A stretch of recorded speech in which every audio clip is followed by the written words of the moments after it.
In this video, we'll be looking closely into protein synthesis. Alright?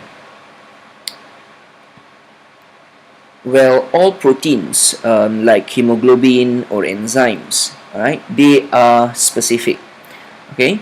Proteins have specific structure, and what makes them specific is actually the amino acid sequence. Alright? We call this as the primary structure. Okay? The polypeptide. Okay, because you see, protein synthesis begins when specific amino acids are joined to make a specific sequence. But the question is, how do these amino acids can be joined specifically to make a polypeptide? The answer actually lies inside our DNA, because our DNA carries the information which decides the sequence of amino acid in a polypeptide. Okay, this is the flow of information. Okay, when we look into our genes, okay, first our genes must be transcribed into mRNA, and mRNA gets translated to make polypeptide. Okay, so this is how proteins are made. Okay, it first begin inside our genes. All right, let's look at transcription first. Okay, let's look at transcription first. Okay, before we go into the process, let's find out something very important about transcription. Transcription involves a promoter. Now, what is a promoter? Okay, a promoter, they are specific DNA sequences. Okay, can be up to 25 to 35 base pairs in length. Okay, it can reach up to 100 bases. Okay, it allows RNA polymerase to bind and initiate the transcription process. In other words, it can turn the transcription on or off. Okay, this is a cell. Okay, this is our cell. Whenever our cell wants to make protein, they must turn the transcription on. Okay, I emphasize again, whenever the cell needs to make proteins, they must activate its transcription. Now, how do they do that? Okay, now how do they do that? Alright, we look into our cells. Inside the nucleus, we find DNA, right? Okay, so let's look at our DNA closely. Okay, this is our DNA. Our DNA carries specific information, isn't it? Okay, our DNA carries specific information. Information like what? Okay, for example, what we know is the gene. Alright, our DNA carries the gene. The gene carries the information to make a specific protein. Alright, now besides the gene, our DNA also carries other information such as the promoter.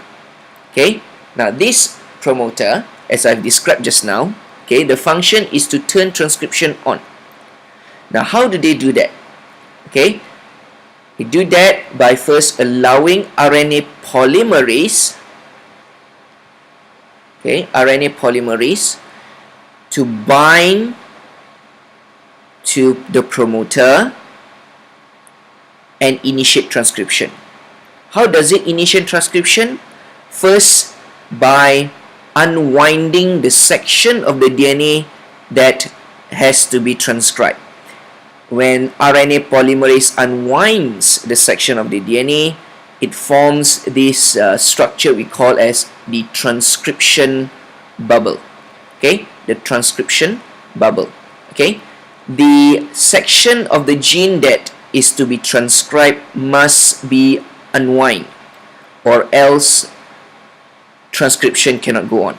Okay, and this is one of the first the role of RNA polymerase. Okay, so remember, it is RNA polymerase that unwinds the DNA, the section of the gene, okay, the section of the gene during transcription. Okay, RNA polymerase does that. Okay, so the process of transcription follows with a template. Okay, because you see this blue color, this strand becomes our template.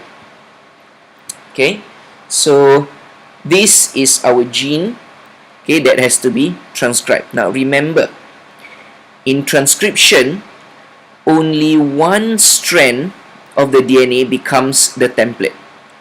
Sometimes we call it as the sense strand.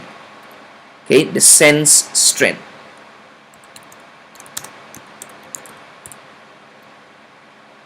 Okay.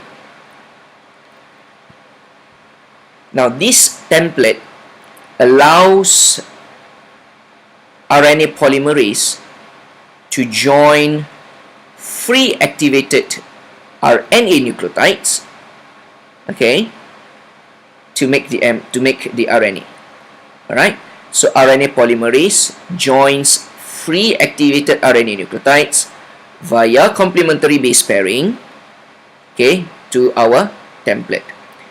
So the RNA nucleotides will join one by one, okay, and followed by G, okay, and it will go on, all right, until the mRNA is complete. Remember, RNA polymerase always joins nucleotide in this direction, 5' to 3' direction, okay. And once the process is completed, the mRNA will be formed, okay. The mRNA will be formed. So here it shows that the process transcription is completed. All right, and the process is completed, okay, and therefore our mRNA is there, okay. Now our mRNA contains something we call as a genetic code, okay. These are called as codons. All right, these are called codons,